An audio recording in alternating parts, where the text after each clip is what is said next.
Hello बच्चों, तो आज हम लोग स्टार्ट कर रहे हैं एप्लीकेशन ऑफ डेरिवेटिव का न्यू सेक्शन जिसका नाम है monotonicity of function.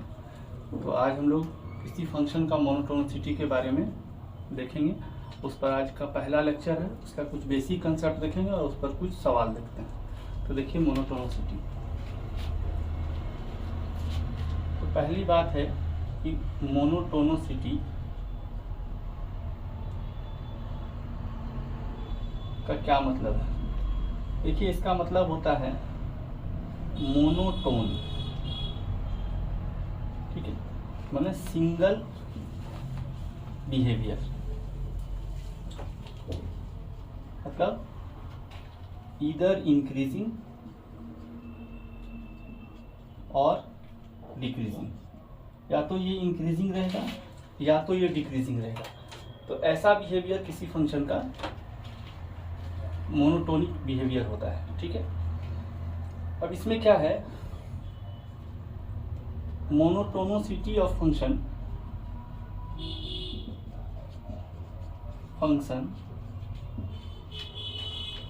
Means increasing और डिक्रीजिंग ऑफ ए फंक्शन। कोई भी फंक्शन अगर मोनोटोनिक है, इसका मतलब या तो वो इंक्रीज कर रहा है और या तो वो डिक्रीज कर रहा है, ठीक है। ये मोनोटोनिसिटी किसी फंक्शन के बारे में है। अच्छा, दूसरी बात, monotonicity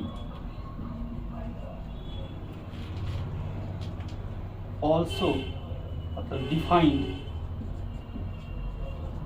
in the domain of function. किसी फंक्शन के डोमेन में उसका मोनोटोनिसिटी डिफाइन होता है। अगला बात देखें कि for monotonicity it is not necessary that function is continuous और डिफरेंशिएबल, ठीक है।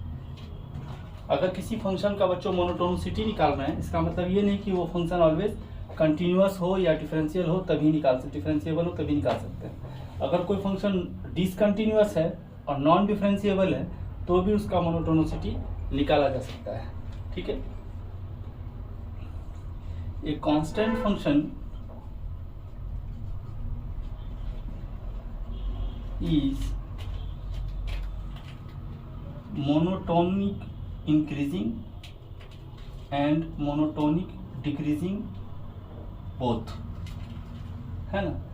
ये मोनोटोनिक इंक्रीजिंग भी होता है और मोनोटोनिक डिक्रीजिंग होता है, दोनों होता है एक कांस्टेंट फंक्शन, ठीक है बच्चों। तो मोनोटोनिसिटी के बारे में हम लोग देखें कि मोनोटोनिसिटी का मतलब होता है मोनोटोन, माने सिंगल टोन, सिंगल बिहेवियर दिखाए, या तो वो इंक्रीज ही करता रहे या तो वो डिक्रीज ही करता रहे। और मोनोटोनिसिटी किसी फंक्शन के डोमेन में ही संभव है। अगर कोई किसी पॉइंट पर भी निकाल रहे हैं या किसी इंटरवल में निकाल रहे हैं आप, तो वो इंटरवल उसके डोमेन में होना चाहिए, ठीक है। और अगला बात है कि मोनोटोनिसिटी जो है जरूरी नहीं है कि एक कंटिन्यूअस और डिफरेंशिएबल फंक्शन का ही संभव है। आप नॉन डिफरेंशिएबल और डिसकंटिन्यूअस फंक्शन का भी मोनोटोनिसिटी निकाल सकते हैं। और एक कांस्टेंट फंक्शन जो है बच्चों, वो मोनोटोनिक इंक्रीजिंग भी होता है और मोनोटोनिक डिक्रीजिंग भी होता है, ठीक है। अब हम लोग आते हैं स्ट्रिक्टली इंक्रीजिंग फंक्शन में। देखिए इसको देखते हैं, स्ट्रिक्टली इंक्रीजिंग फंक्शन क्या है।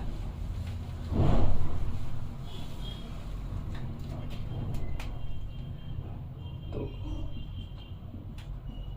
स्ट्रिक्टली इंक्रीजिंग फंक्शन एक ऐसा फंक्शन जिसमें इनपुट को अगर बढ़ाया जाए तो उसका आउटपुट भी उसी तरह बढ़े। अगर इनपुट को हम लोग बढ़ा रहे हैं तो उसका आउटपुट भी अगर बढ़े लेफ्ट से राइट जाने पर, तो इसका मतलब वो फंक्शन इंक्रीजिंग है। जैसे इसको मैथमेटिकली अगर लिखें कि let y equal to F X be a function and x1 x2 are two number belongs to domain of function, ठीक है। यहाँ जो हम लोग स्ट्रिक्टली इंक्रीजिंग फंक्शन देख रहे हैं वो देख रहे हैं इन ए सेट या इन ए इंटरवल देख रहे हैं बच्चों, ठीक है। तो देखिए यहाँ से ये हम लोग किसी इंटरवल में देख रहे हैं, इन ए इंटरवल, तो इसके डोमेन में है, ठीक है। तो अब यहाँ से देखिए अगर वो फंक्शन इंक्रीजिंग है तो इसका मतलब उसका इनपुट अगर हम बढ़ाएं तो आउटपुट भी बढ़ेगा, ठीक है। इनपुट अगर बढ़ाएं तो आउटपुट भी बढ़ेगा, मतलब कि इफ x1 से बड़ा है x2 और ये इम्प्लाइज कर रहा है कि fx1 से बड़ा है fx2, तो इसका मतलब ये फंक्शन इंक्रीजिंग है। ये फंक्शन है बच्चों y = fx। यहाँ पर आप देख रहे हैं कि x1 पर x = x1 पर फंक्शन का वैल्यू है fx1 और x = x2 पर फंक्शन का वैल्यू है fx2, ठीक है। तो यहाँ से देखिए आप fx1 जो है ये y वैल्यू है और fx2 भी y वैल्यू है, तो fx2 का वैल्यू यानी ये जो वैल्यू है fx2 ये fx1 से बड़ा है और करस्पॉन्डिंग x2 भी x1 से बड़ा है। तो जैसे जैसे हम लोग इनपुट लेफ्ट से राइट की तरफ बढ़ाते हैं आउटपुट भी उसी हिसाब से बढ़ा हुआ दिखता है। तो ऐसा फंक्शन हम लोग का कहलाता है इंक्रीजिंग फंक्शन, वो भी स्ट्रिक्टली, ठीक है। स्ट्रिक्टली इंक्रीजिंग फंक्शन के लिए ये कंडीशन है। अब अगला देखें इसमें कि इसका नेसेसरी और कंडीशन क्या है। नेसेसरी कंडीशन, या आप इसको बोल सकते हैं कि इसका डेरिवेटिव का कंडीशन क्या होगा। इस चीज को डेरिवेटिव के टर्म में हम लोग कैसे देखें, ठीक है, यानी इन टर्म्स ऑफ डेरिवेटिव। तो हम लोग मान लेते हैं कि x1 जो है वो x है और x2 जो है इसके जस्ट थोड़ा सा बड़ा वैल्यू है, x1 से जस्ट थोड़ा सा बड़ा वैल्यू है, ऐसा बड़ा वैल्यू है कि h 0 से बड़ा है। तो आप यहाँ से देखिए x1 से बड़ा है x2, तो इसका मतलब fx1 से बड़ा होगा fx2, ठीक है। इसका मतलब fx से बड़ा है fx प्लस h। इसका मतलब है कि fx प्लस h से माइनस fx जो है वो 0 से बड़ा है। अब दोनों तरफ अगर h से डिवाइड करते हैं आप और लिमिट भी ले लें, fx plus h minus fx divide by h, तो ये भी हो जाएगा limit h tends to 0 0 by h, ठीक है। और ये चीज हो जाएगा f डैश x और ये बड़ा है 0 से। तो अगर ये चीज वैलिड है कब, जब फंक्शन डिफरेंशिएबल होगा आपका, ठीक है। तो वो भी हम लिख देते हैं कि if a function is differentiable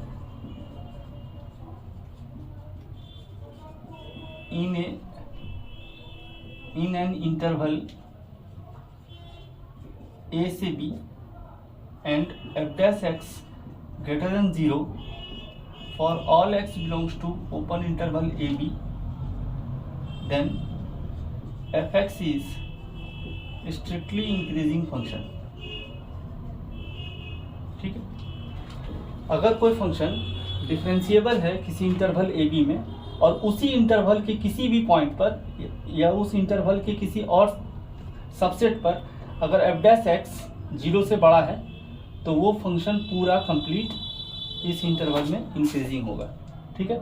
यही चीज़ लिखा हुआ है बच्चों, ठीक है। यानी अगर कोई फंक्शन इंक्रीजिंग है किसी सेट के अंदर तो इसका डेरिवेटिव 0 से बड़ा होगा, नॉट इक्वल टू 0 होगा, स्ट्रिक्टली 0 से बड़ा होगा, ठीक है। अब इसका ज्योमेट्रिकल मीनिंग देखते हैं। अब इसका ज्योमेट्रिकल मीनिंग देखते हैं बच्चों। देखिए इसका ज्योमेट्रिकल मीनिंग अगर देखें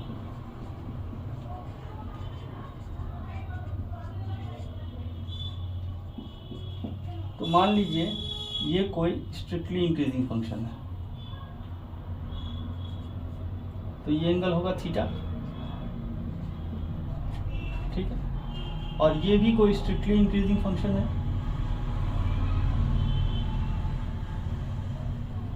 ये एंगल है थीटा, ये फंक्शन इंक्रीज कर रहा है, ठीक है।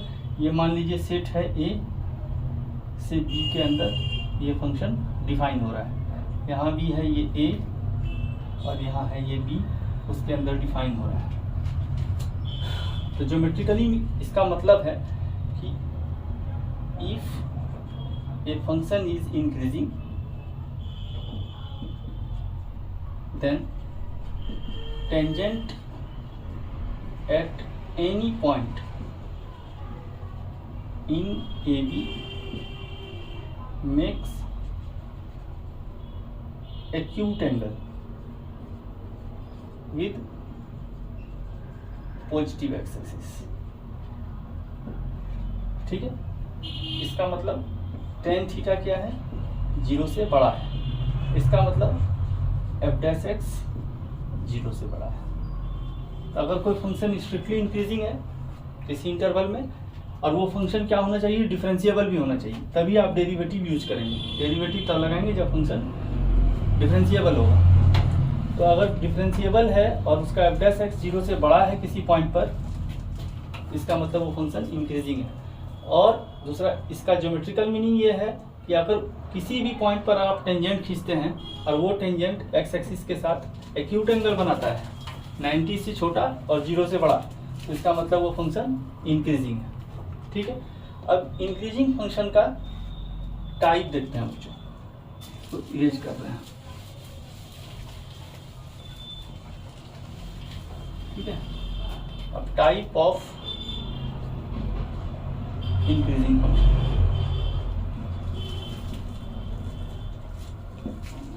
यहाँ स्ट्रिक्टली इंक्रीजिंग फंक्शन नहीं है बच्चों, एक टाइप ऑफ इंक्रीजिंग फंक्शन है। देखिए क्या क्या होगा। पहली बात, F dash x greater than 0, देखिए ये इंक्रीजिंग फंक्शन है, ठीक है। F double dash x greater than 0, चूंकि कनकेव अप है, मतलब फंक्शन का डेरिवेटिव 0 से बड़ा है ना, तो function is increasing and concave up,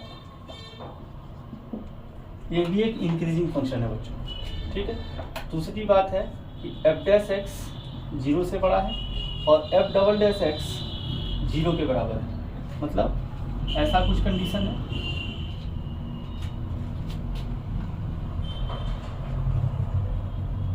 ठीक है।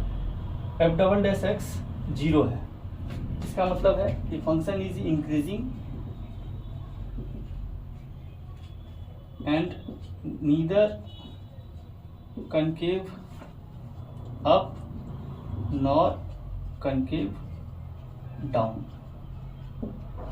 ठीक है। इस फंक्शन का जो है देखिए एक्यूट एंगल बना रहा है, तो एफ डैश एक्स 0 से बड़ा है, लेकिन ना ये कनकेव अप है ना कनकेव डाउन है। तीसरा कंडीशन हो सकता है कि एफ डैश एक्स 0 से बड़ा है, मतलब तीनों केस में आप देखें कि एफ डैश एक्स 0 से बड़ा है, इंक्रीजिंग का केस, लेकिन इसका सेकेंड डेरिवेटिव का नेचर बदल रहा है, ठीक है। यहां से देखिए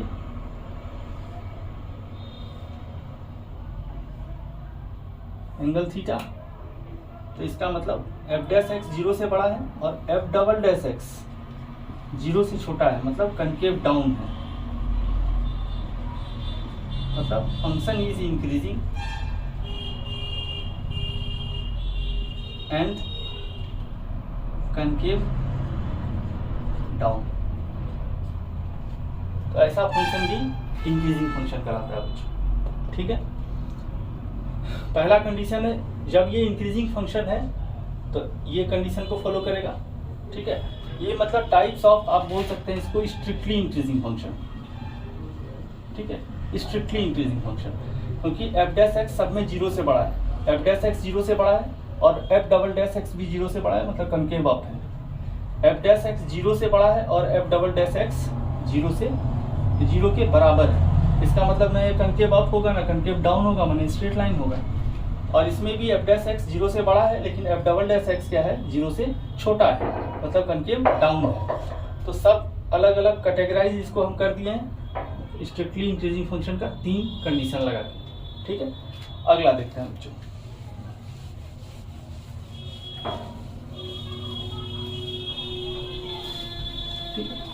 अगला कंडीशन देखें तो वो है strictly decreasing function. Strictly decreasing function क्या है? तो देखिए, अगर किसी फंक्शन का इनपुट बढ़ाते जाए, x का वैल्यू बढ़ाते जाए और y का वैल्यू घटना स्टार्ट कर दे, तो उसको बोलते हैं हम लोग स्ट्रिक्टली डिक्रीजिंग फंक्शन। जैसे देखिए, ये डिक्रीजिंग फंक्शन है, x इक्वल टू x1 है यहाँ, और यहाँ x इक्वल टू x2 है। x इक्वल टू x1 के करस्पॉन्डिंग यहाँ पर फंक्शन है f1x, और x इक्वल टू x2 के करस्पॉन्डिंग यहाँ पर फंक्शन है f2x। ठीक है, तो आप यहाँ पर देख सकते हैं कि अगर x1 से बड़ा है x1 से x2 बड़ा है, लेकिन अगर इसमें f लगा रहे हैं आप, यानी f फंक्शन इसमें ये इनपुट है, और जब इसका आउटपुट आप देखेंगे fx1 और इधर मान लीजिए fx2 लिखे हैं आप, तो इस दोनों में बड़ा कौन है? ये, यानी इनइक्वालिटी का साइन चेंज हो जा रहा है। इनपुट आप जैसे जैसे बढ़ा रहे हैं, आउटपुट उस हिसाब से घट रहा है। तो यहाँ पर इसका डेफिनेशन लिखेंगे कि let y equal to fx be a function है ना, and x1 x2 belongs to domain of function such that x1 less than x2, and it implies, and if it implies fx1 greater than fx2, then it is called strictly decreasing function। है ना, strictly decreasing को shortcut में SD function लिख दे रहा है बच्चों। ठीक है, अब इसका डेरिवेटिव नेचर देखें कैसा होगा, नेसेसरी कंडीशन या डेरिवेटिव नेचर। इसका SD function in terms of derivative. ठीक है, लेकिन ये एप्लीकेबल कब होगा? When fx is differentiable in the given set या इन द डोमेन। ठीक है, अगर फंक्शन डिफरेंशिएबल है उसके डोमेन में, तब ये चीज़ हम लोग लगाएंगे। तो क्या देखते हैं कि मान लीजिए x1 बराबर है x और x2 बराबर है x प्लस h। अब दिया हुआ था आपको कि x1 से बड़ा है x2, ठीक है, और करस्पॉन्डिंग fx1 बड़ा है fx2 से। इसका मतलब है कि fx1 की जगह पर आप बैठा सकते हैं fx, और ये बड़ा है fx प्लस h से। इसका मतलब fx plus h minus fx ये 0 से छोटा है। ठीक है, यहाँ पर जो h है वो 0 से बड़ा क्वांटिटी है, तो इसका मतलब fx plus h minus fx by h ये 0 से छोटा होगा। 0 बाय 0 से बड़ा क्वांटिटी पॉजिटिव। इसका मतलब limit h tends to 0 fx plus h minus fx divide by h ये लेस देन 0 होगा। इसका मतलब f डैश x क्या होगा? Less than 0। इसका मतलब कि if a function is strictly decreasing in their domain, then f dash x less than 0 in given domain. ठीक है, इसका मतलब f डैश x जो है, अगर मतलब ये स्ट्रिक्टली डिक्रीजिंग फंक्शन है, ये इसका मेन डेफिनेशन है बच्चों, और ये definition in terms of derivative है। इसका यूज करके हम लोग जनरली सवाल बनाते हैं। ठीक है, लेकिन ये तब एप्लीकेबल होगा ये मेथड जब फंक्शन डिफरेंशिएबल होगा। जब फंक्शन डिफरेंशिएबल नहीं होगा तब हम लोग ये चीज़ का यूज करते हैं। ये जो यही मेन डेफिनेशन है, इस डेफिनेशन को ही थोड़ा सा तोड़ के इस डेफिनेशन को बनाया गया है। ठीक है, जनरली इससे ही काम हो जाता है, लेकिन अगर किसी पॉइंट पर हम लोग जब डिफरेंशिएबिलिटी पढ़ेंगे, मतलब ये मोनोटोनिसिटी पढ़ेंगे, तो उसका हम लोग आगे देखेंगे। अभी हम लोग इन्हें सेट देख रहे हैं।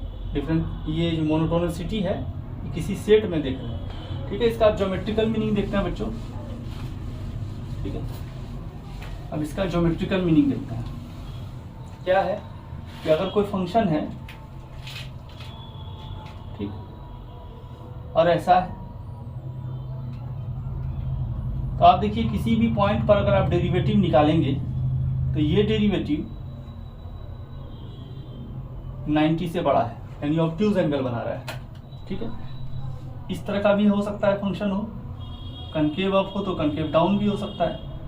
यहाँ पर भी आप अगर टेंजेंट खींचेंगे तो ये एंगल ऑब्ट्यूज एंगल बना रहा है, ठीक है। यानी यहाँ पर अगर कोई पॉइंट है पी एक्स वाई, ठीक है, यहाँ पर कोई पॉइंट है पी एक्स वाई, तो if a function is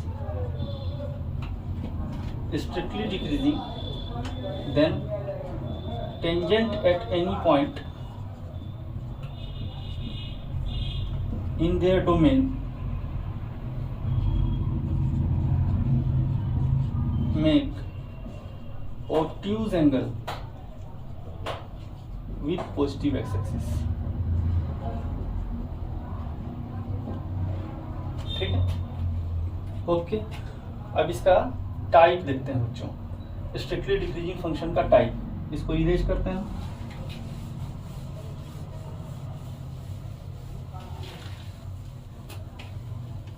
strictly decreasing function का टाइप देखते हैं, ठीक है। तो जैसे देखिए इसमें ये ऐसा हो कि F dash x less than 0 हो और f double dash x greater than 0 हो, ठीक है। मतलब ऐसा कहानी हो कि एफ डैश एक्स तो लेस देन 0 है, माने ऑब्ट्यूज एंगल बना रहा है, लेकिन फंक्शन कनकेव अप है, ठीक है।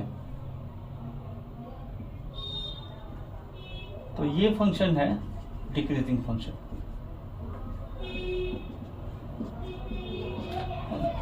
F dash x less than 0 का मतलब है f x is decreasing function, और f double dash x greater than 0 का मतलब है कि फंक्शन इज कनकेव अप, ठीक है। तो फंक्शन डिक्रीजिंग है। दूसरी बात कि F dash x less than 0 है and F double dash X is equal to 0 है, मतलब कुछ ऐसा है, ठीक है।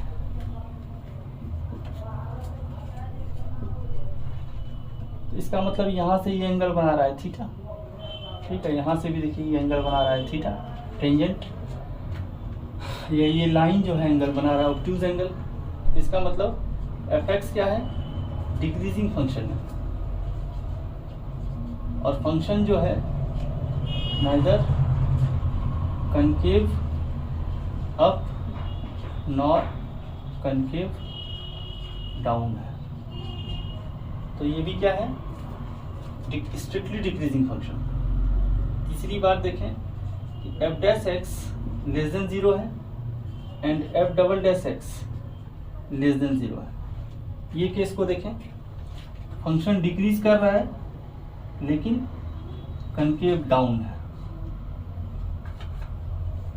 ठीक है।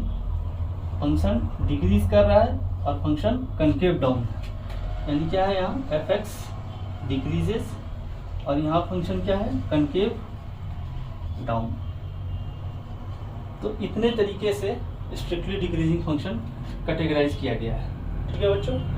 तो इसको आप देखिए। अब हम अगला देखते हैं हम लोग टॉपिक मोनोटोनिक इंक्रीजिंग और मोनोटोनिक डिक्रीजिंग फंक्शन, ठीक है। उसको देख लेते हैं एक बार।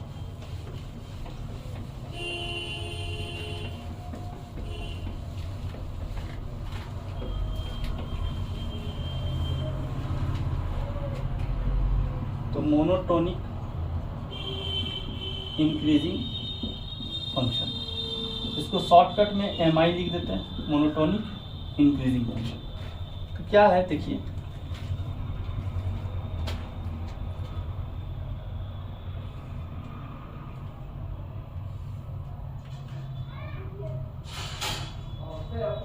यहाँ है x इक्वल टू ए,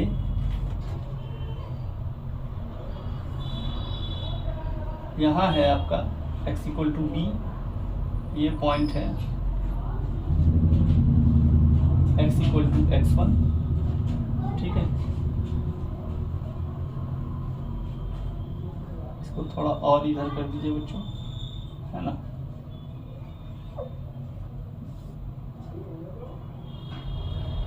ये पॉइंट है आपका x इक्वल टू ए, ये पॉइंट है x इक्वल टू बी, ये पॉइंट है x इक्वल टू ए है, ये पॉइंट है x equal to A. x equal to x1, x equal to x2, x equal to x3, और यहाँ पर कोई पॉइंट मान लीजिए आप x इक्वल टू x4 है, ठीक है, और ये पॉइंट है आपका x इक्वल टू b। आप देखिए, और ये फंक्शन है आपका y इक्वल टू fx, है ना। तो let y equal to fx be a function, है ना, and x1 x2 are 2 points belongs to their domain, ठीक है, belongs to domain of function such that x1 से बड़ा है x2, x1 से बड़ा है x2, and if it implies fx1 से बड़ा हो fx2 लेकिन इक्वल भी हो, ठीक है। x1 से बड़ा है x2, जब हम लोग स्ट्रिक्टली में देखते थे तो इक्वल टू का साइन नहीं लगाते थे, यहाँ इक्वल टू का साइन भी लगा हुआ है, देन इट इज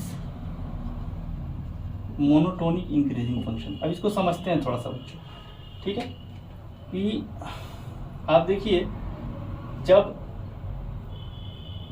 x1 से बड़ा है x2, इस केस में आप देखिए ये f डैश x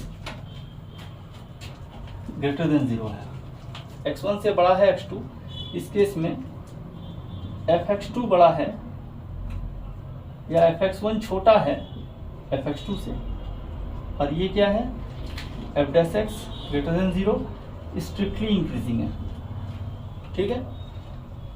और जब x2 से बड़ा है x3, इस केस में fx2 क्या है fx3 के बराबर है, और इस केस में f डैश x क्या हो गया है 0, ठीक है, f डैश x 0 के बराबर है। और जब x3 से बड़ा है x4, इस केस में fx4 या fx3 छोटा है fx4 से, यानी इस केस में भी f डैश x क्या है 0 से बड़ा है, ठीक है। तो इस सारे, यानी यहाँ भी स्ट्रिक्टली इंक्रीजिंग है, यानी एक ऐसा पॉइंट आ रहा है या ऐसा इंटरवल आ रहा है जहाँ पर f डैश x 0 हो रहा है, इस या इसका इसके बीच में एक कोई ऐसा पॉइंट आ रहा है जहाँ पर f डैश x 0 हो रहा है। तो इस चीज़ को स्ट्रिक्टली इंक्रीजिंग हम लोग नहीं बोलते हैं, इसको बोलते हैं मोनोटोनिक इंक्रीजिंग, ठीक है। So it combined all the cases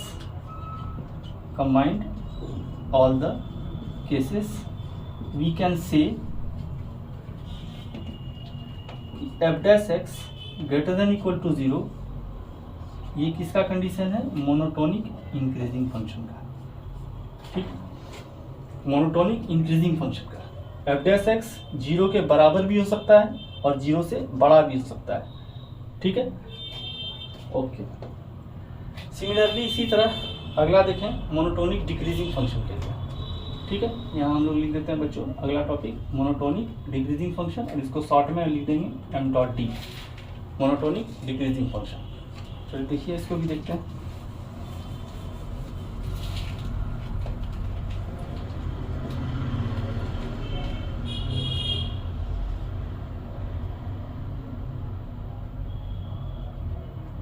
यहाँ पर एक पॉइंट ले लीजिए x इक्वल टू a, ठीक है,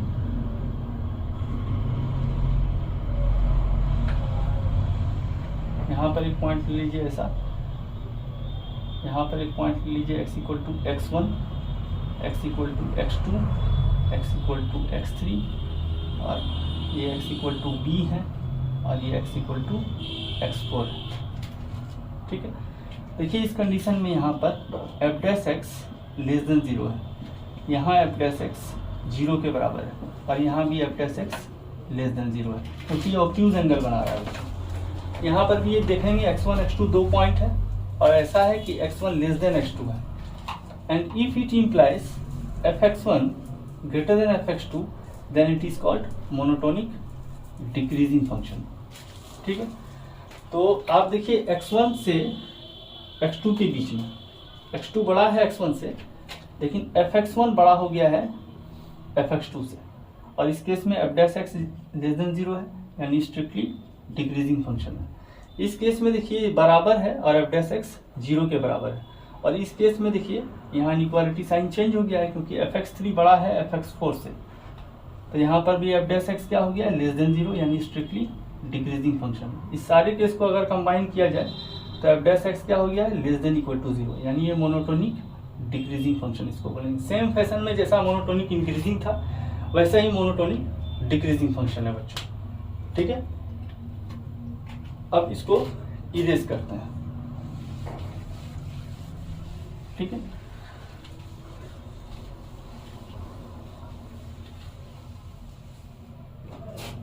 अब देखिए कुछ कुछ बात को हम लोग रिमार्क में रखें कि if a function is monotonic strictly increasing then it is monotonic increasing also, but converse is not true। मतलब क्या है, अगर कोई फंक्शन स्ट्रिक्टली इंक्रीजिंग है इसका मतलब वो मोनोटोनिक इंक्रीजिंग भी है, लेकिन अगर कोई फंक्शन मोनोटोनिक इंक्रीजिंग है तो हम लोग नहीं कह सकते हैं कि वो स्ट्रिक्टली इंक्रीजिंग होगा। सेकेंड नंबर में देखें, इफ ए फंक्शन इज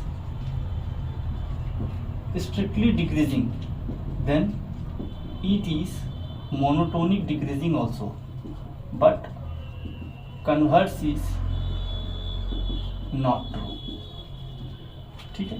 और तीसरा एक कंफ्यूजन आता है कि अगर हम लोग फंक्शन को डेरिवेटिव निकाल रहे हैं और किसी पॉइंट पर 0 फंक्शन आ जाता है तो उसको हम लोग स्ट्रिक्टली इंक्रीजिंग कहेंगे या मोनोटोनिक इंक्रीजिंग कहेंगे। तो उसको हम लोग देखते हैं कि मान लीजिए y equal to F x कोई फंक्शन है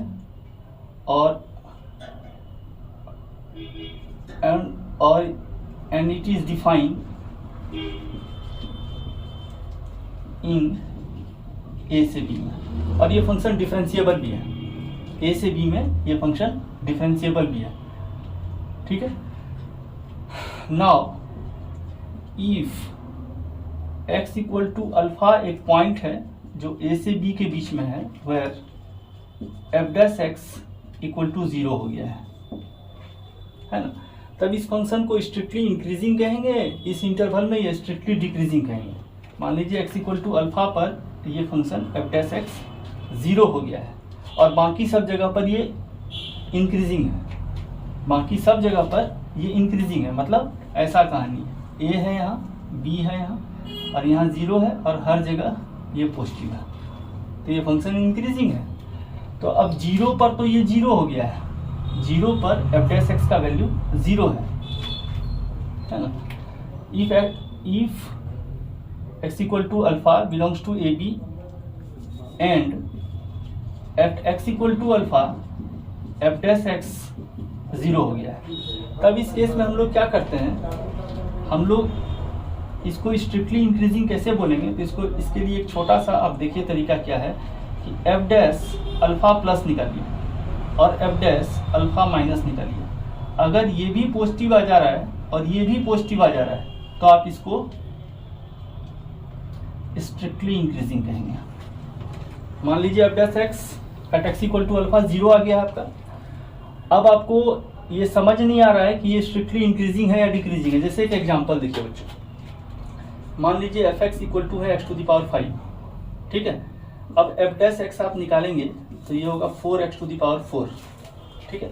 ऑब्वियस है कि ये फंक्शन 0 से बड़ा और बराबर होगा, ठीक है। लेकिन x इक्वल टू 0 पर ये फंक्शन 0 हो रहा है, x इक्वल टू 0 पर ये फंक्शन 0 हो रहा है। तो हाँ, यहाँ पर हम लोग क्या करेंगे, एफ डैश 0 प्लस को अगर देखें और एफ डैश 0 माइनस को देखें तो 0 प्लस पर देखेंगे तो ये प्लस आएगा, 0 प्लस का होल टू द पावर 4 तो पॉजिटिव होगा, और 0 माइनस का भी होल टू द पावर 4 लिखेंगे तो ये भी पॉजिटिव हो जाएगा। इसका मतलब F x equal to X to the power 5 जो है वो क्या है, स्ट्रिक्टली इंक्रीजिंग है, ठीक है। Similarly if at X equal to beta और वो बिलोंग्स कर रहा है ए से बी के बीच में, है ना। F dash X equal to अगर आपका 0 है, ठीक है, and F dash beta plus negative और एफ डैश बीटा माइनस ये भी निगेटिव है, then F x is strictly decreasing function. ठीक है बच्चों, तो ये हुआ बच्चों कुछ कंसेप्ट, है ना। आज के लेक्चर का ये कंसेप्ट था कि आप strictly increasing strictly decreasing function किसको कहेंगे, ठीक है। Monotonically increasing monotonically decreasing function किसको कहेंगे, उसको हम एक समरी में भी आपको दिखाते हैं, ठीक है। और ये एक छोटा सा तरीका हुआ कि आप कब डिसाइड करेंगे ये स्ट्रिक्टली इंक्रीजिंग है या मोनोटोनिकली इंक्रीजिंग है, ठीक है। चलिए देखते हैं इसको थोड़ा समरी में छोटा सा देख लेते हैं, 4 लाइन में इसको उसको समझते हैं कि मान लीजिए y equal to F x कोई फंक्शन है, function which is differentiable in A B. Now if F dash x greater than 0 in ए से B, then F x is strictly increasing. दूसरी बात, if F dash x less than 0 in ए से B, then F x is strictly decreasing. और तीसरी बात कि if F dash x greater than equal to 0 in A B और 0 हो रहा है इसके बीच के किसी पॉइंट पर, then F x is monotonically increasing. और लास्ट वाली बात कि if F dash x less than equal to 0 in A B, then F x is monotonically decreasing. यही हम लोगों ने अभी तक पढ़ा है, ठीक है, सार यही है बच्चों, ठीक है। अब इस पर हम लोग कुछ सवाल देखते हैं, ठीक है। तो हम इसको इरेज करते हैं और आगे देखते हैं कुछ सवाल।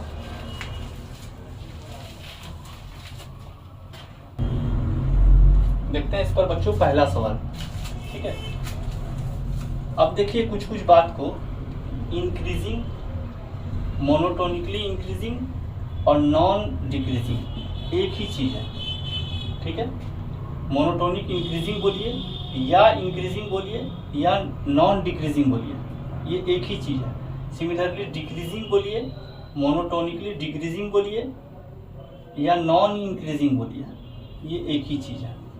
अब कभी कभी होता है कि हम लोग को इंटरवल में ओपन या क्लोज लगाएं, ठीक है, इसमें दिक्कत होता है। तो इसको हम लोग इस क्वेश्चन से समझने का कोशिश करते हैं, ठीक है। मान लीजिए किसी फंक्शन में आपको, जैसे इस सवाल में एक इंटरवल दिया आपको, क्लोज इंटरवल, और वहां आपसे इंटरवल निकालने के लिए बोला और तब आपसे बोला कि कहाँ कहाँ इंक्रीजिंग है कहाँ कहाँ डिक्रीजिंग है। जैसे पहला सवाल देखते हैं बच्चों, सवाल से ये ज़्यादा क्लियर होगा। मान लीजिए एफ एक्स इक्वल टू है -2x³ -9x² -12x +1, ठीक है। अब हम लोग एफ डैश एक्स निकाले और ये होगा -6x² -18x -12, -6 कॉमन लेंगे, x² + 3x + 2, ये होगा -6x + 1 × x + 2। अब इसका वेवी कर्व अगर बनाए ये होगा -2 -1, ठीक है। -1 से बड़ा अगर कोई वैल्यू लें, 0 ले लीजिए, तो ये पूरा निगेटिव हो जाएगा, ये पॉजिटिव हो जाएगा, ये निगेटिव हो जाएगा, ठीक है। इधर -∞ है, इधर +∞ है। तो आप देखिए पहले बोल रहा है फंक्शन इज इंक्रीजिंग, तो फंक्शन इज इंक्रीजिंग इन -2 से -1 ओपन इंटरवल। लेकिन आप एक चीज देखिए, क्या -2 पर ये फंक्शन एग्जैक्ट -2 पर एफ डैश -2 0 हो गया है और एग्जैक्ट -1 पर ये फंक्शन 0 हो गया है, ठीक है। इंक्रीजिंग है -2 से -1 पर, ठीक है। और इसको हम लोग स्ट्रिक्टली इंक्रीजिंग कर सकते हैं, लेकिन वहाँ लिखा है इंक्रीजिंग। इंक्रीजिंग मतलब मोनोटोनिक इंक्रीजिंग। अब आप ये चेक कीजिए क्या -2 पर और -1 पर ये फंक्शन जो है कंटिन्यूअस है, तो 100% है, ये अलजेब्रिक पॉलिनोमियल है और किसी भी पॉइंट पर ये कंटिन्यूअस होता है। अगर -2 पर और -1 पर ये फंक्शन कंटिन्यूअस है तो हम लोग बोलेंगे कि एफ एक्स इज, यहाँ पर ये स्ट्रिक्टली इंक्रीजिंग है इन -2 से -1, और सिर्फ इंक्रीजिंग अगर देखना है तो F x is monotonically increasing in -2 से -1। ठीक है, तो यहाँ पर हम लोग क्लोज इंटरवल का यूज किया। इस चीज को समझिएगा बच्चों, हम फिर से बता रहे हैं, एफ डैश एक्स आप निकाल लिए, ठीक है, -2 से -1, आप पॉजिटिव निगेटिव बेबी कर आराम से आप जानते हैं। फंक्शन स्ट्रिक्टली इंक्रीजिंग है -2 से -1 के बीच में और ओपन इंटरवल में, ठीक है। लेकिन अगर आप -2 पर देखिए तो एफ डैश -2 0 हो जाएगा, x इक्वल टू -2 बैठाइए तो एफ डैश -2 0 हो जाएगा और एफ डैश -1 भी 0 हो जाएगा। अब देखेंगे हम लोग कि ये 2 पॉइंट पर 0 हुआ है और ये दोनों पॉइंट कोई इंटरवल नहीं बना रहा है, ठीक है, ये आइसोलेट पॉइंट है, सिंगल पॉइंट है। ये पॉइंट -2 सिर्फ -2 को इंटरवल नहीं बना रहा है, सिर्फ -1 को इंटरवल नहीं बना रहा है। तो -2 पर अगर फंक्शन को देखें और -1 पर फंक्शन को देखें तो क्या ये फंक्शन कंटिन्यूअस है? तो आप कंटिन्यूटी डिफरेंशिएबिलिटी में पढ़े थे प्रॉपर्टी, ये माइनस एल्जेब्रिक पोलिनोमियल x के किसी भी वैल्यू के लिए कंटिन्यूअस और डिफरेंशिएबल होता है एल्जेब्रिक पोलिनोमियल। तो ये फंक्शन -2 पर क्या है? कंटिन्यूअस है। -1 पर क्या है? कंटिन्यूअस है। इसका मतलब ये फंक्शन ओ क्लोज इंटरवल -2 -1 पर मोनोटोनिकली इंक्रीजिंग है। सिमिलरली देखते हैं अगला, डिक्रीजिंग कहाँ है? तो F x is strictly decreasing, किसमें है? -∞ से -2 एंड, यूनियन नहीं लिखेंगे बच्चों, ठीक है, यहाँ एंड लिखेंगे, एंड -1 से इन्फिनिटी। तो ये स्ट्रिक्टली डिक्रीजिंग है। लेकिन अगर आप एक चीज देखें, -2 पर फिर वही बात, एफ डैश -2 0 हो जा रहा है और -1 पर ये फंक्शन एफ डैश -1 0 हो रहा है, यानी -2 और -1 पर फंक्शन कंटिन्यूअस है। तो अगर कंटिन्यूअस है तो F x is monotonically decreasing in -∞ से -2 क्लोज एंड -1 से इन्फिनिटी पर, ठीक है, मोनोटोनिकली डिक्रीजिंग है बच्चों ये, ठीक है। तो जब भी आपको इंटरवल निकालने दे रहा है, अगर आपको बोलता है इंक्रीजिंग और डिक्रीजिंग, सिर्फ इंक्रीजिंग और डिक्रीजिंग, तो या तो आप इस कंसेप्ट का यूज कीजिए, या तो दूसरा कंसेप्ट क्या है कि अगर आपको इंक्रीजिंग दिया तो इसका मतलब मोनोटोनिक इंक्रीजिंग का शुरू से ही ये इनइक्वालिटी को सॉल्व कीजिए। जब इसको सॉल्व करेंगे तो क्लोज इंटरवल आ ही जाएगा। या तो इस कंसेप्ट का यूज कीजिए, या तो आप इसी इनइक्वालिटी को यूज कर लीजिए। और स्ट्रिक्टली डिक्रीजिंग अगर बोल रहा है तो F dash x less than equal to 0 का यूज कर लीजिए, ठीक है।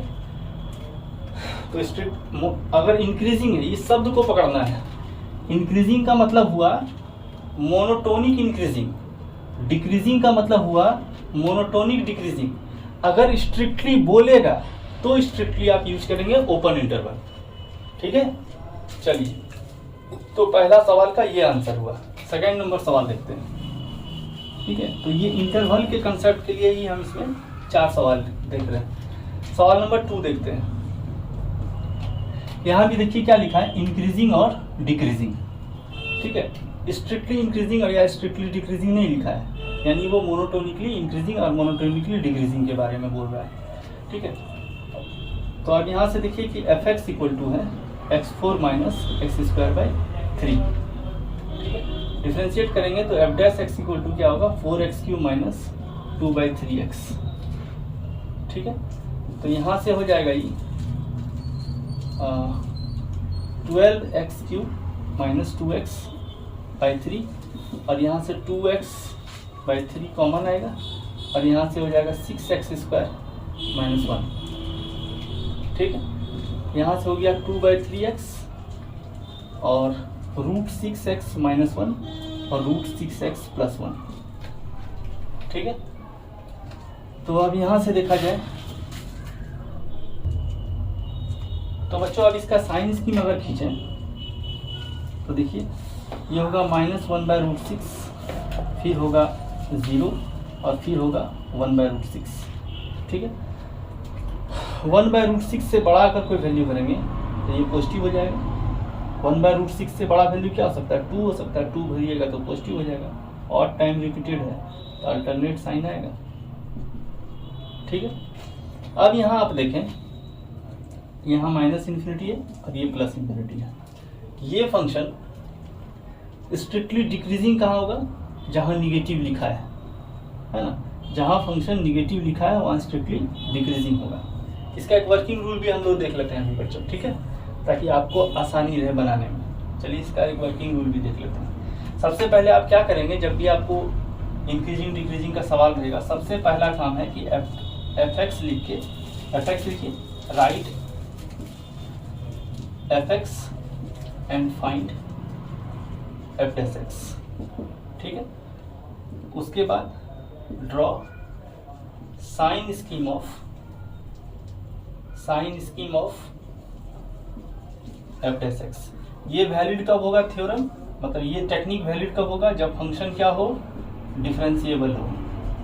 अगर फंक्शन डिफरेंशिएबल नहीं है तो आप इस तरह से ये मेथड का यूज नहीं कर सकते।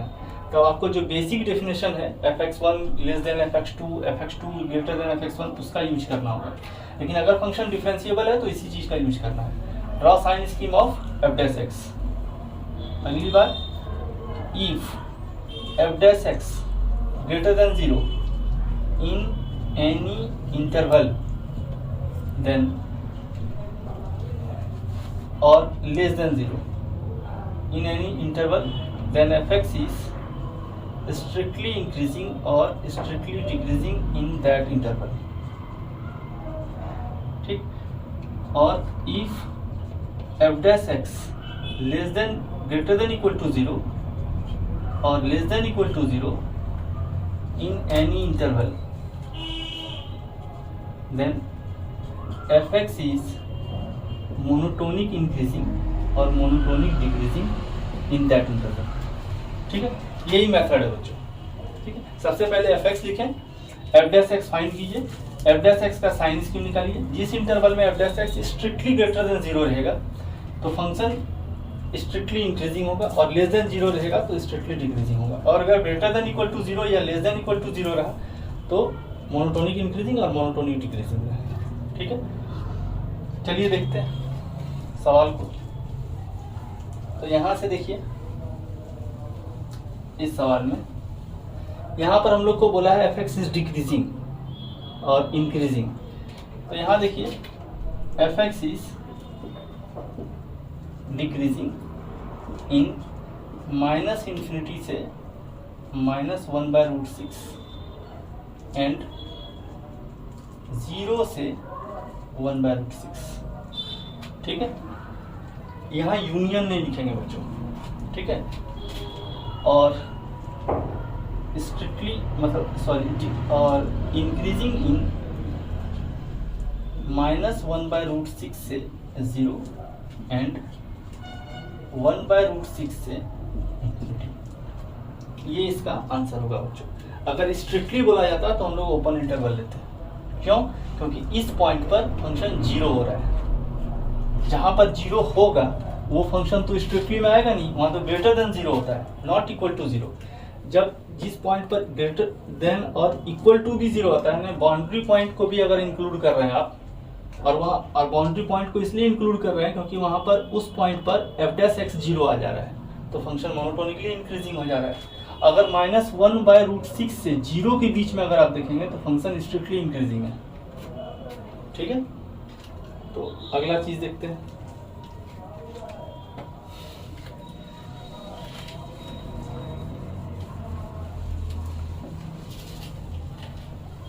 अगला सवाल देखते हैं बच्चों।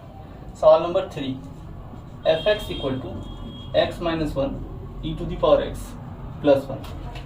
और ये हम लोग को प्रूव करना है कि for all x greater than equal to 0 function is increasing. तो बहुत ही आसान है, एफ डैश एक्स निकालिए, u इंटू v रूल लगाइए, e⁻x प्लस e⁻x 1 का डिफरेंशिएशन 0 हो गया, और e⁻x लगाएंगे तो आप x - 1 + 1 करेंगे और 1 1 खत्म हो गया तो बच गया x e⁻x, ठीक है। अब देखिए for all x belongs to 0 से इंफिनिटी, x का कोई भी वैल्यू लीजिए, 0 से इंफिनिटी क्या आप रियल नंबर भी ले लेते हैं तो e⁻x हमेशा 0 से बड़ा ही रहेगा, ठीक है। e⁻x क्या होगा? 0 से बड़ा। अब x 0 से इन्फिनिटी तक में बोला गया है, तो इसका मतलब जीरो इंक्लूड किया गया है। जब आप जीरो इंक्लूड कर देंगे तो ये एफ डैश एक्स क्या हो जाएगा, greater than equal to zero.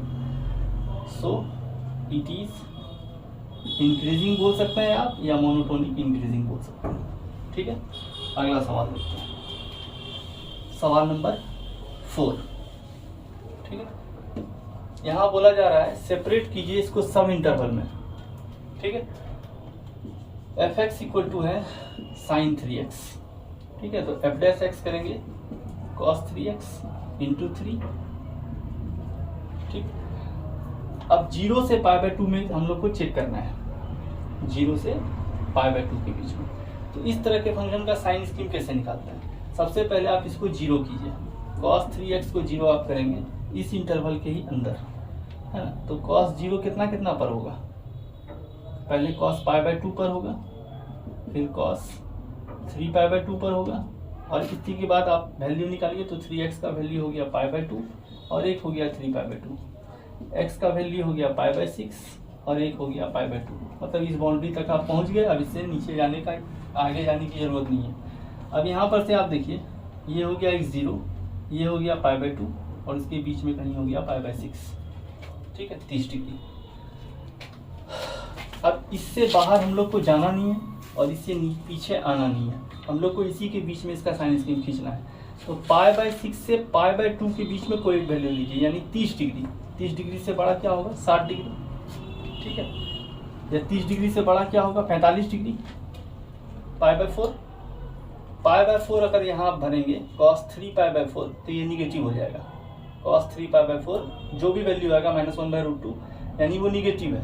Negative into positive, negative, तो आप यहाँ निगेटिव लिखिए। ये फंक्शन एक बार आया है ना, ऑड टाइम रिपीटेड है, तो यहाँ हो जाएगा पॉजिटिव। ठीक है, अब एग्जैक्ट π/6 पर और एग्जैक्ट 0 पर और एग्जैक्ट π/2 पर देख लीजिएगा। cos 0 यहाँ पर f'0 पर ये फंक्शन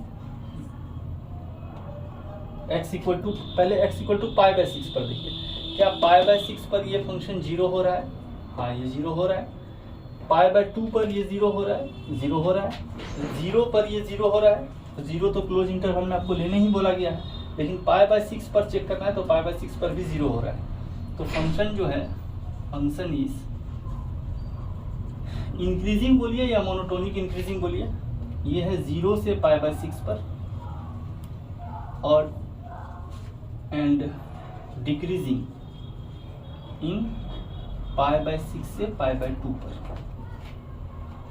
ठीक है, इंक्रीज कर रहा है 0 से π/6 पर और डिक्रीज कर रहा है π/6 से π/2 पर।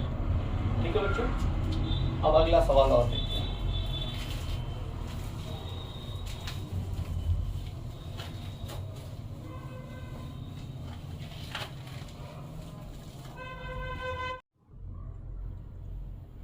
अगला सवाल देखते हैं, सवाल नंबर 5 बच्चों। f(x) का वैल्यू दिया है 2x3 9x2 12x + 15। इसमें देखना फंक्शन कहाँ इंक्रीजिंग है और डिक्रीजिंग है। इंक्रीजिंग मतलब बच्चों मोनोटोनिक इंक्रीजिंग और डिक्रीजिंग मतलब मोनोटोनिक डिक्रीजिंग। स्ट्रिक्टली इंक्रीजिंग जब लिखा रहे तभी आप स्ट्रिक्टली इंक्रीजिंग समझिए।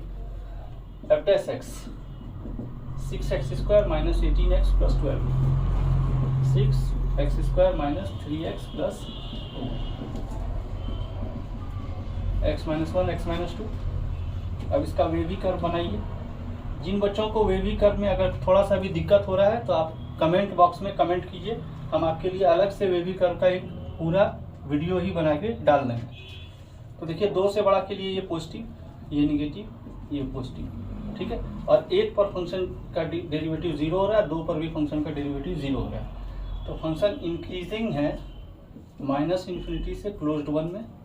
ठीक है, एंड 2 से इन्फिनिटी में। ठीक है बच्चों, यूनियन नहीं लिखना है। ठीक है, यूनियन लिखिएगा तब ये इधर का भी नंबर और इधर का भी नंबर एक दूसरे से मर्ज होगा, इसलिए यूनियन अगर लिखते हैं तो वो मैथमेटिकली रॉन्ग है बच्चों। एंड लिखेंगे आप, और डिक्रीजिंग कहाँ है, 1 से 2 में। ठीक है, अगला सवाल देखते हैं।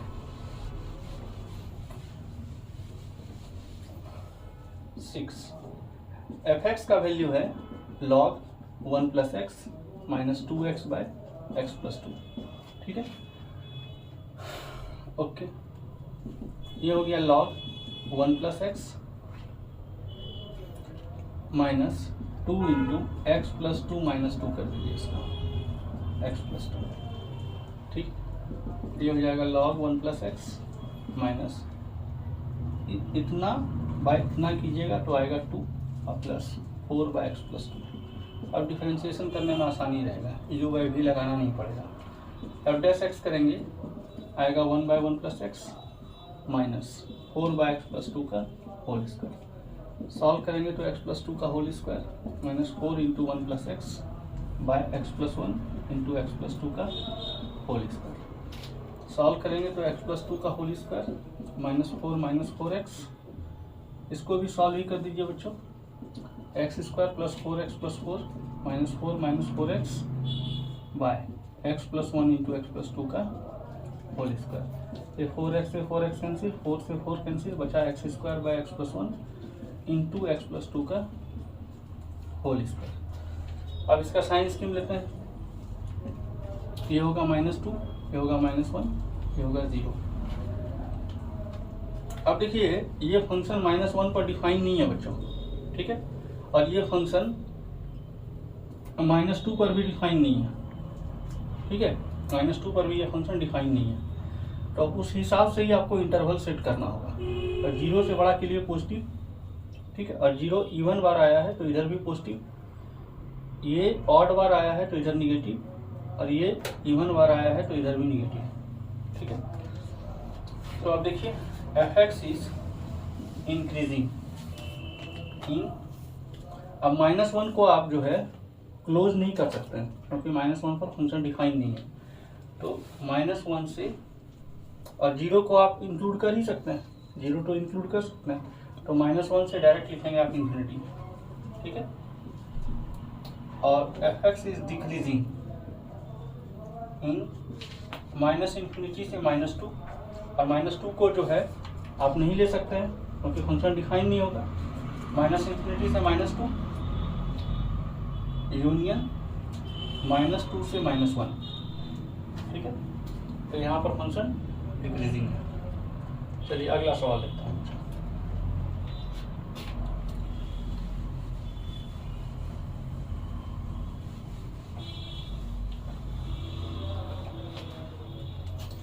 अगला सवाल, सवाल नंबर 7 देखें। fx का वैल्यू है sin to the power 4x plus cos to the power 4x। ये JEE 1999 का सवाल है बच्चों। तो अब यहाँ से देखते हैं ये इंक्रीजिंग कहाँ है, 4 ऑप्शन दिया हुआ है। f dash x 4 sin qx cos x minus 4 cos qx sin x। यहाँ से हम लोग 4 sin square x cos square x निकाल सकते हैं, 4 sin x cos x ही निकाल सकते हैं। यहाँ आएगा क्या, sin square x minus cos square x, okay. ये हो गया 4 यानी 2 into 2 sin x cos x, और यहाँ माइनस कॉमन लें तो cos square x minus sin square x। यहाँ से हो गया 2 into sin 2x into minus cos 2x, यानी यहाँ से हो गया माइनस sin 4x, ठीक है। अब देखते हैं ये फंक्शन 0 कहाँ हो रहा है, f डैश x 0 कहाँ हो रहा है। तो sin 4x 0 जो है वो देख लेते हैं हम लोग। ये होगा 0 पर, 4x जब 0 रहेगा तब, पाई रहेगा तब, 2 पाई रहेगा तब, 3 पाई रहेगा तब, 4 पाई रहेगा तब, और 5 पाई रहेगा तब, ठीक है, ओके। एक बार फिर से इसको डिफरेंशिएशन इसका देख लेते हैं बच्चों। 4 sin qx cos x minus 4 cos qx sin x, 4 sin x cos x लिया, sin square x minus cos square x आया, सही है बच्चों, ठीक है। तो अब देखा जाए x बराबर क्या आएगा, 0, pi by 4, pi by 2, 3 pi by 4, पाई और 5 पाई बाय 4, ठीक है। और ये मैक्सिमम गया है कहाँ तक, 3 पाई बाय 4 तक, ठीक है। 3 π/4 तक ही गया है। चलिए तो देखा जाए यहाँ से, एक तो है 0, एक है π/4, एक है π/2 और एक है 3 π/4, एक है पाई और एक है 5 π/4। ठीक है, तो यहाँ से देखते हैं π/4 से π/2 के बीच में, यानी 45 डिग्री और 90 डिग्री के बीच में को एक वैल्यू बैठा दीजिए 60 डिग्री। साइन अगर 60 डिग्री बैठाइएगा तो साइन 240 डिग्री हो जाएगा, और साइन 240 डिग्री होता है बच्चों निगेटिव इंटू निगेटिव, यानी पॉजिटिव। एक साइन दिए, उसके बाद अल्टरनेट साइन बैठाते चले गए। ठीक है, तो अब देखिए यहाँ से कि इंक्रीज कहाँ से कहाँ कर रहा है। तो इंक्रीज जो है -∞ से 0 के बीच में कर रहा है, जो आपका ऑप्शन नहीं है। 0 से π/8 फंक्शन इंक्रीज नहीं कर रहा है। π/4 से कम होगा π/8, तो वहाँ पर फंक्शन डिक्रीज कर रहा है।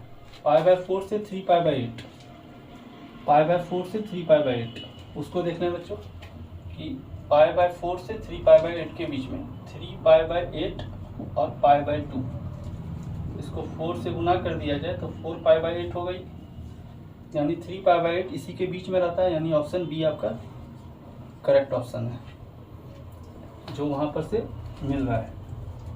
क्योंकि फंक्शन जो है डिक्रीज कर रहा है, इंक्रीज कर रहा है π/4 से π/2 के बीच में। और आपका जो ऑप्शन है बी इसलिए मारे क्योंकि π/4 से 3 π/8 जो है ये इसका सबसेट है, सबसेट ऑफ π/4 और π/2, ये इसी का सबसेट है, मतलब इसी के अंदर ये चीज़ आ रहा है, तो फंक्शन वहाँ इंक्रीज हो रहा है, यानी ऑप्शन है आपका बी। ठीक है, अगला सवाल देखते हैं।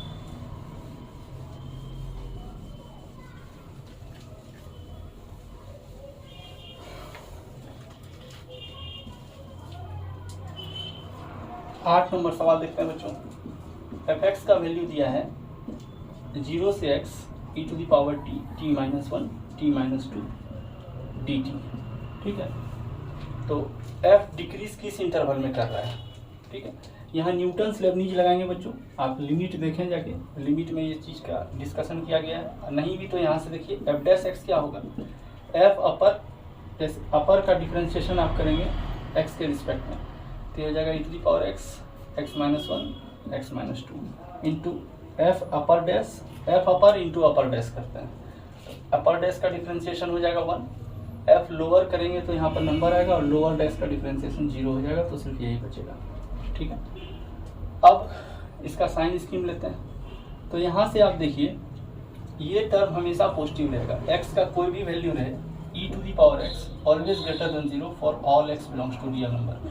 x का मान पॉजिटिव निगेटिव आप कुछ भी भर दें, क्योंकि e का वैल्यू 2 से 3 के बीच में होता है। e का वैल्यू 2.718281 828 होता है, 2 से 3 के बीच में वैल्यू होता है e का। तो e पर कोई भी पावर आप भर दीजिए पॉजिटिव या निगेटिव, ये हमेशा 0 से बड़ा ही होगा।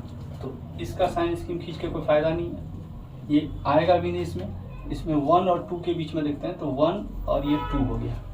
ठीक है, 2 से बड़ा के लिए पॉजिटिव, निगेटिव और पॉजिटिव है, और 1 और 2 पर 0 भी है।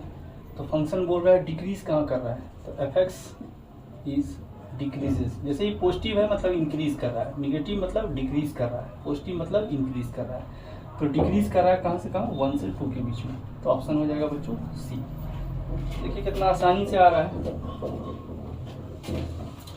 डिक्रीज का मतलब बच्चों मोनोटोनिक डिक्रीज होता है, और इंक्रीज का मतलब मोनोटोनिक इंक्रीज होता है, मतलब greater than equal to 0। Strictly बोलेगा तो ही स्ट्रिक्टली आप लगाइए।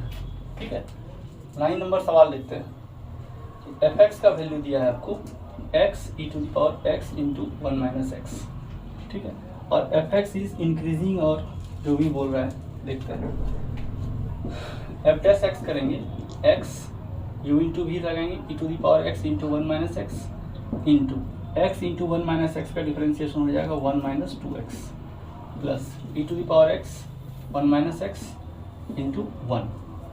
तो देखिए यहाँ से आ जाएगा e to the power x into 1 - x whole into x into 1 minus 2x plus 1 e to the power x into 1 minus x, यहाँ से अगर लिखें x minus 2x square plus 1, यहाँ से देखें e to the power x 1 minus x, minus common लें तो 2x square minus x plus 1, x into 1 minus x 2x square minus 2x plus, यहाँ बच्चों माइनस कॉमन लिए हैं x minus 2x square plus 1, तो यहाँ पर भी माइनस 1 आएगा माइनस कॉमन लेने के बाद, तो 2x plus x minus 1 e to the power x into 1 minus x, 2x common लेंगे आप, x माइनस 1 आएगा प्लस x माइनस 1 आएगा, और यहाँ से e to the power minus x 1 minus x into 2x plus 1 into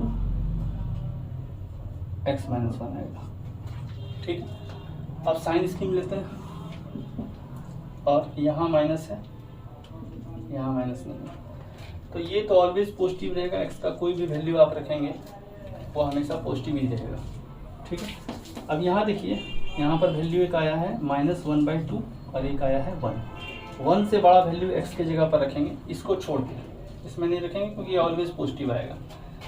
1 से बड़ा कोई वैल्यू x के जगह पर आप रखेंगे तो ये पॉजिटिव और ये निगेटिव, तो ये निगेटिव हो गया, और सब ऑड रिपीटेड रूट है, तो यहाँ पर पॉजिटिव और यहाँ negative, minus infinity plus infinity. तो अब यहाँ देखिए फंक्शन बोल रहा है इंक्रीज कहाँ से कहाँ कर रहा है, तो इंक्रीज आप देख लीजिए साफ -12 से 1 कर रहा है। ठीक है, और डिक्रीज r में कर नहीं रहा है, इंक्रीज रियल नंबर पूरे पर कर नहीं रहा है, और डिक्रीज -12 से 1 में नहीं कर रहा है, यानी इंक्रीज कर रहा है यहाँ, यानी ऑप्शन आपका हो जाएगा बच्चों ए। ठीक है, ठीक है बच्चों, अगला टाइप का सवाल देखते हैं बच्चों। फिर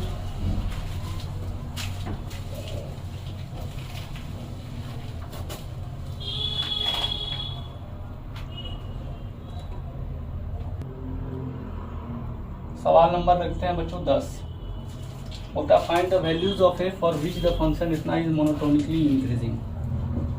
तो देखिए एफ एक्स का वैल्यू है ए एक्स माइनस साइन एक्स। ठीक है, एफ डैश एक्स अगर आप करेंगे तो ए माइनस साइन एक्स होगा, कॉस एक्स होगा, सॉरी बच्चों, कॉस एक्स होगा जो ग्रेटर देन इक्वल टू 0 होगा, तो ए ग्रेटर देन इक्वल टू हो गया कॉस एक्स। ठीक है, अब यहाँ से देखिए find the values of a for which the इतना इज इंक्रीजिंग। अब a greater than equal to 1 है। ठीक है, आपको ये समझ नहीं आ रहा है कि cos x का मैक्सिमम वैल्यू मिनिमम वैल्यू दोनों रख दें, एक करके रखें, एक रखें या -1 रखें, तो आप ऐसा कीजिए एक करके दोनों रख दीजिए, a greater then 1 cos x का मैक्सिमम वैल्यू और cos x का मिनिमम वैल्यू -1। अब इस दोनों को आप नंबर लाइन पर प्लॉट कर लीजिए, -1 1, a -1 से बड़ा है, ठीक है, और a 1 से बड़ा है, तो आप देख लीजिए ए क्या होगा, 1 से बड़ा होगा, तो कंफ्यूजन अगर रहे तो ये केस कर दीजिए, तो यानी ए बिलोंग्स टू हो जाएगा आपका 1 से इन्फिनिटी। अगला सवाल देखते हैं बच्चों, सवाल नंबर 11, एफ एक्स इक्वल टू दिया है आपको a+2 whole into x cube minus 3ax² plus 9ax minus 1 is always decreasing for all x belongs to real number. इसका मतलब एफ डैश एक्स जो है वो लेस देन इक्वल टू 0 है ना, always decreasing not strictly decreasing लिखा है बच्चों। ठीक है, फाइंड ए, तो एफ डैश एक्स पहले इसका निकालें आप, ये हो जाएगा 3a+2 whole into x² minus 6ax plus 9a less than equal to 0। देखिए अब ये क्वाड्रेटिक इक्वेशन आया बच्चों जो लेस देन 0 है। आप एक कंसेप्ट देखिए, ठीक है, एफ एक्स अगर आपका कोई फंक्शन है ax² plus bx plus c, ठीक है ना, if d less than 0, d क्या है, b² माइनस 4ac डिस्क्रिमिनेंट, तो इफ d लेस देन 0, ठीक है, पहले d लिख लीजिए आप, d equal to b² minus 4ac। Now if d less than 0 और a less than 0 then F x less than 0। ठीक है, और b if d less than 0 a greater than 0 f x greater than 0। यानी दोनों case में D less than zero है। अगर ए zero से छोटा हुआ तो फंक्शन जीरो से छोटा, ए जीरो से बड़ा हुआ तो फंक्शन जीरो से बड़ा। ठीक है, और अगर less than equal to zero है तो भी यहाँ पर less than equal to zero और greater than equal to zero हो जाएगा। ठीक है, मतलब if D less than equal to zero है, ए लेस देन जीरो है, तो एफ एक्स क्या हो जाएगा, less than equal to zero, और D less than equal to zero है, ए ग्रेटर देन जीरो है, तो एफ एक्स क्या हो जाएगा, greater than equal to zero. ठीक है, तो ये क्वाड्रेटिक इक्वेशन का टॉपिक है बच्चों। अभी देखिए इसको इनइक्वालिटी में भी हम लोग पढ़ते हैं। अभी यही सेम चीज़ यहाँ आया हुआ है, तो आप डी निकाल लीजिए। ठीक है, अब डी निकालने के लिए फिर ये भी देखिए कि ये जो क्वांटिटी है ये पूरा 3 इंटू ए प्लस 2 यही ए था, और ये क्या होना चाहिए, लेस देन जीरो है। लेस देन जीरो यानी डी लेस देन जीरो और ए भी लेस देन जीरो, यानी ए क्या है, लेस देन माइनस 2 है।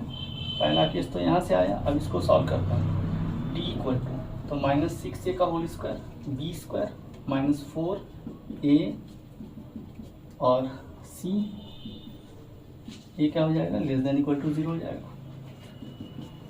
ये हो गया 36 ए स्क्वायर और 36 गुना 3 ए,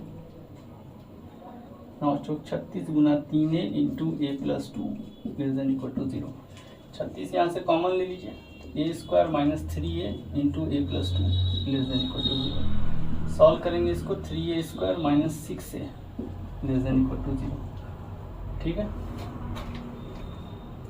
तो यहाँ से देखिए, यहाँ से आया आपका -2a square minus 6a less than equal to zero.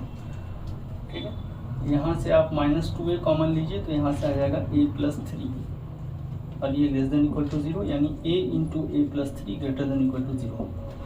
ठीक है, अब इसको सॉल्व करेंगे तो यहाँ से आ जाएगा -3, ये हो जाएगा 0, 0 से बड़ा के लिए पॉजिटिव, निगेटिव और पॉजिटिव। तो यहाँ देखिए a जो है -3 से छोटा है और 0 से बड़ा है ना। तो अब इस दोनों इक्वालिटी को एक साथ लें तो यहाँ हो जाएगा आपका -3 -2 और 0।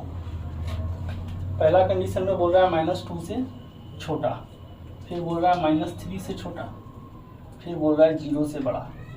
ठीक, इसका मतलब ये सारे इनइक्वालिटी को अगर हम लोग देखें तो a बिलोंग्स टू क्या हो जाएगा, -∞ से -3।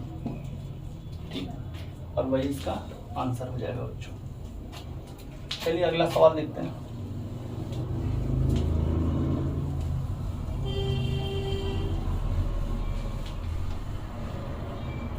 अगला सवाल देखें, सवाल नंबर 12। ठीक है, lambda star be the largest value of lambda for which F lambda एक फंक्शन दिया है। ये सिर्फ कॉम्प्लेक्सिटी बढ़ाने के लिए ये सब इंट्रोड्यूस करता है बच्चों। Lambda x square plus 36x plus 48, ठीक है, is increasing for all x belongs to real number. तो एफ लेमडा डैश एक्स, इसको अगर सॉल्व करें 12 lambda x square minus 72 lambda x plus 36। अब ये क्या बोल रहा है, increasing for all x belongs to real number. तो इंक्रीजिंग कर लीजिए इसको, इसमें 12 कॉमन ले लीजिए तो हो जाएगा lambda x square minus 6 lambda x plus 3 greater than equal to 0। ये क्वाड्रेटिक इक्वेशन है। ठीक है, और जो ग्रेटर देन इक्वल टू 0 है, लार्जेस्ट वैल्यू ऑफ लेमडा आपको लेना है और विच, अब ये ग्रेटर देन इक्वल टू 0 है तो इसका मतलब लेमडा जो है ग्रेटर देन 0 है, और इसका डी जो है यानी a x square plus b x plus c में ये ग्रेटर देन 0 है और D less than equal to 0 है। तो डी निकालते हैं, 36 लेमडा स्क्वायर माइनस 4 लेमडा गुना 3। ठीक है, 4 into lambda into 3 less than equal to 0। तो यहाँ से हो गया 12 common, 3 lambda square minus lambda less than equal to 0। यहाँ से आप लेमडा कॉमन लेंगे तो 3 lambda minus 1 less than equal to 0। Solve करेंगे तो ये हो जाएगा क्या, 0 और 1/3। 1/3 से बड़ा रखेंगे तो पॉजिटिव निगेटिव और पॉजिटिव रहेगा, यानी यहाँ लेमडा आया है 0 से 1/3 के बीच में। ठीक है, और यहाँ लेमडा क्या है, 0 से बड़ा है। ठीक है, तो अब इस दोनों इक्वालिटी को अगर आप देखें, एक बोल रहा है 0 से बड़ा और बराबर है, एक बोल रहा है 0 से बड़ा है और 1/3 तक है, तो लेमडा क्या हो जाएगा, बिलोंग्स टू 0 से 1/3 तक। ठीक है, यहाँ फिर से दोबारा से आप देख सकते हैं बच्चों, ये 0 है, ये 1/3 है। पहला बोल रहा है यहाँ 0 से 1/3।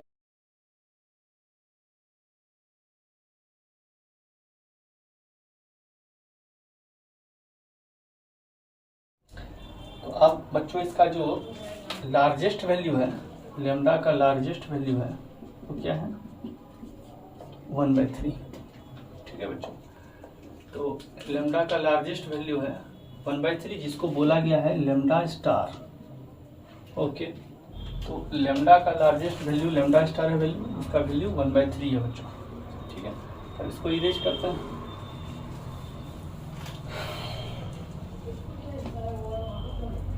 तो अब देखा जाए कि एफ लेमडा स्टार क्या आ रहा है, x। ये 4 इंटू लेमडा का वैल्यू 1/3 लिख दीजिए, 1/3 into x cube minus 36 into 1/3 x square plus 36 x plus 48, ये 12 बार में गया, तो 4/3 x cube minus 12 x square plus 36 x plus 48। ठीक है, अब बोल रहा है एफ लेमडा स्टार 1, तो भर दीजिए यहाँ 4/3 माइनस 12 प्लस 36 प्लस 48। ठीक है,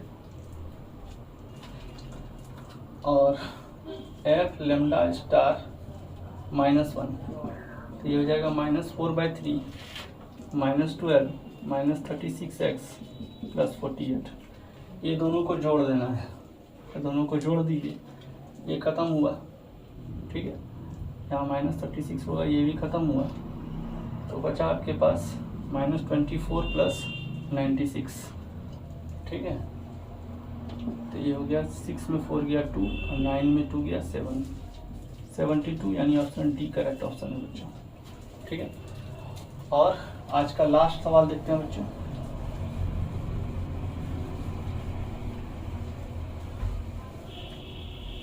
सवाल number 13, the maximum value of a for which the function इतना is non decreasing. Non decreasing माने इंक्रीजिंग बच्चों। तो दिया है f a x equal to tan inverse 2x minus 3ax plus 7 is non decreasing in इतना is a bar, then f a bar π/8, यानी ए का maximum value ए बार है ना, ए मैक्स का वैल्यू है ए बार, है ना, और ये फंक्शन नॉन डिक्रीजिंग है। नॉन डिक्रीजिंग माने इंक्रीजिंग है ये function. Okay, then f a bar π/8। Okay, और जो x जो है वो इस रीजन में लाई कर रहा है। पहले एफ ए डैश एक्स निकाल लिया जाए, ये हो जाएगा 1/1 plus 4x square into 2 minus 3 है। ठीक है, और ये नॉन डिक्रीजिंग है, मतलब मोनोटोनिकली इंक्रीजिंग है, तो इसका मतलब 2/1 plus 4x square greater than equal to 3 है, तो a less than equal to 2/3 into 1 plus 4x square. अब देखिए a का मैक्सिमम वैल्यू, a का मैक्सिमम तब निकलेगा जब इसका मिनिमम निकलेगा।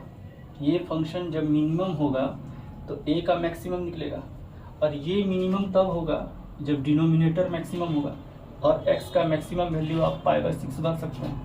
तो a मैक्स क्या हो जाएगा 2/3 इंटू 1 प्लस 4 इंटू π/6 का होल स्क्वायर। ठीक, तो ये हो गया 2/3 1 प्लस 4 इंटू π²/36। ये 9 बार में कैंसिल हुआ बच्चों, 2 इंटू 9/3 इंटू π² प्लस 9, 3 बार में हुआ तो 6/π² प्लस 9। ठीक है, अच्छा अब हम लोग देखते हैं एफ ए का मैक्सिमम वैल्यू आ गया, जिसको आप बोल दिए इतना।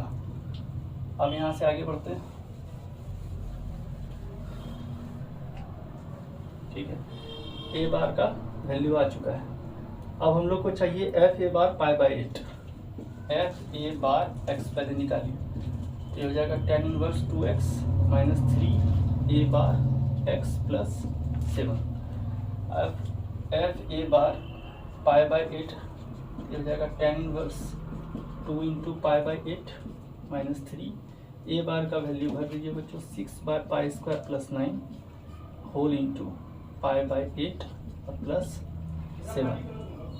ठीक है, ये 4 बार में गया, tan इनवर्स पाई बाई 4 हो गया बच्चों 1 माइनस, यहाँ से अगर आप काटेंगे 2 4 जा 8, 2 3 जा 9, तो 1 plus 7 minus 9 by 4 into pi square plus 9, ये हो गया 8 minus 9 by 4 into pi square plus 9, यानी ऑप्शन हो गया बच्चों ये करेक्ट ऑप्शन।